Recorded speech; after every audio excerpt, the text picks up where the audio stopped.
अस्सलाम वालेकुम नाज़रीन, टिक टिकी प्रोडक्शन की जानिब से मैं यानी इब्रार हसन आपकी खिदमत में हाजिर हूँ। अगर आपको लग रहा है कि भारत ने राफेल लेकर फ़ज़ाई ताकत में बैरियर तोड़ दिए हैं तो आप मुकम्मल तौर पर गलत हैं।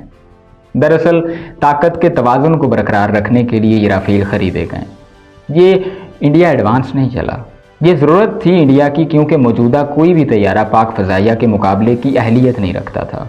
जिसका सबूत 27 फरवरी को लड़ाई में ज़मीं बोस होने वाले 2 तैयारों के अलावा फ़नी खराबी के बायस गिरने वाले इस 1 साल के अंदर अंदर ही भारत के तकरीबन 15 तैयारे भी हैं।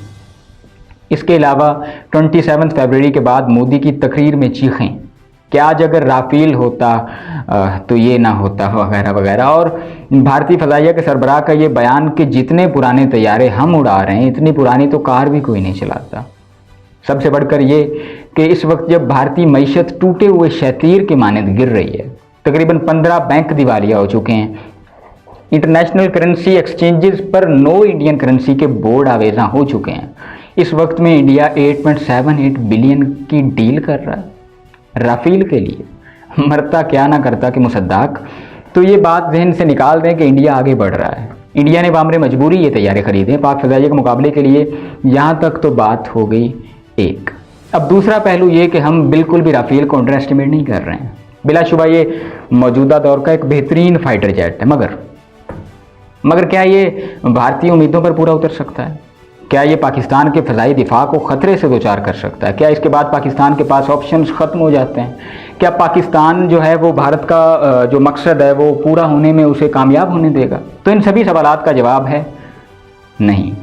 लिहाजा ये कहने दिया जाए कि भारत ने राफेल खरीद कर अपनी बेवकूफ़ी पर एक और मोहर शब्द कर दी है। क्यों? क्योंकि मुस्तकबिल करीब में पाकिस्तान के फ़ज़ाई दिफा के जो मुमकिना अहदाफ हैं उनके मुकाबले में राफेल कहीं भी नज़र नहीं आता। राफेल खरीद कर भारत ने पाकिस्तान के लिए जो जो ऑप्शंस छोड़े हैं वो भारतीय पॉलिसी मेकर्स के मुंह पर तमांचा कहलाए जा सकते हैं। सुनिए, भारत को राफेल 3 साल बाद मिलना है, यानी 2022 में। भारत ने आज से 3 साल बाद राफेल लेने का मुआहदा किया है, जो कि एक 4th जनरेशन तैयारा है, और ये मुआहदा करके भारत ने पाकिस्तान को मौका दे दिया है कि भारत के मुस्तकबिल के साथ खिलवाड़ कर सके। जी, F-17 थंडर ब्लॉक 3 की मदद से। जी बिल्कुल, भारत 3 साल बाद का मुआहदा कर रहा है, जबकि पाकिस्तान खुद बना रहा है ब्लॉक 3, जो कि अगले साल इंशाल्लाह हमारे पास होगा। तो जब पाकिस्तान को भारत का मुस्तकबिल राफेल मालूम है तो ब्लॉक 3 की एवियोनिक्स और वेपन कैपेबिलिटी को इस हिसाब से तैयार करेगा, और कर भी रहा है। ब्लॉक 3 राफेल की टक्कर के लिए बनाया जा रहा है। उसकी स्पेसिफिकेशन इंतहाई हैरान कुन है। इसकी एक मिसाल ये कि राफेल में मिसाइल सिस्टम BVR MBDA इस्तेमाल हो रहा है, जिसकी रेंज 150 किलोमीटर तक की है, जबकि थंडर ब्लॉक 3 मिसाइल टेक्नोलॉजी में PL-15 इस्तेमाल हो रही है, जिसकी रेंज 300 किलोमीटर तक की है, और ये मेक 4 से 6 तक का वॉर हेड ले जा सकता है। लिहाजा JF-17 थंडर की सूरत में पाकिस्तान एक बड़े सरप्राइज से दोचार भारत को करने वाला है। और फिर यही नहीं, इसके बाद दूसरा ऑप्शन देखिए। चीन के साथ मजबूत दिफाई ताल्लुकात हैं पाकिस्तान के।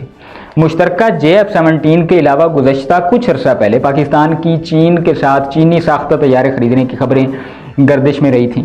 याद रहे कि चीन के पास J-20 भी मौजूद है, जो पाकिस्तान खरीद सकता है। J-20 5th generation fighter jet है। चाइना दुनिया में तीसरा मुल्क है जिसके पास 5th जनरेशन फाइटर जेट मौजूद है, जिसे राफेल के मुकाबले में खरीदने का ऑप्शन पाकिस्तान के पास मौजूद है, और ये स्टील्स यानी रेडार पर नज़र ना आने वाली टेक्नोलॉजी का हामिल जेट है।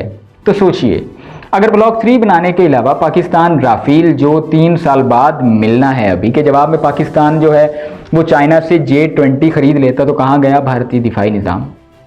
और किस मर्तबान में अचार डालेगा राफेल का? इसके बाद कम्बाट एफिशिएंसी की बात करें तो इस पर मिलिट्री वॉच मैगजीन ने मई में ही राफेल के बखिए उड़ाकर रख दिए थे कि राफेल किसी भी तरह से भारत के लिए बेहतर ऑप्शन नहीं है।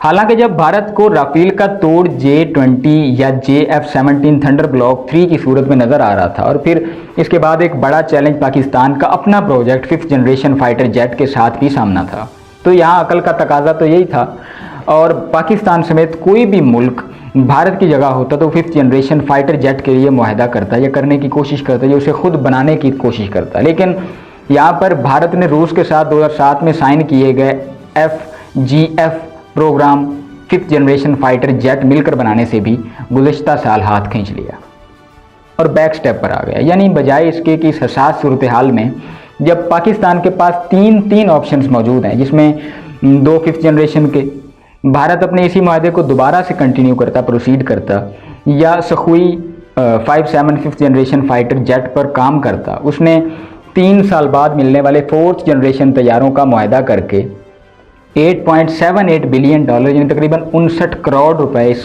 प्रोजेक्ट में झोंक दिए, जिससे गिरती हुई मीशत को मजीद झटका लगा और हिंदुस्तान यकीनी तौर पर अगली कम अज़ कम 1 दहाई तक किसी भी बड़े दिफाई प्रोजेक्ट को प्रोसीड करने की पोजीशन में नहीं है। खैर, इसी के साथ मुझे यानी इब्रार हसन को दीजिए इजाज़त। अल्लाह ने के बाद।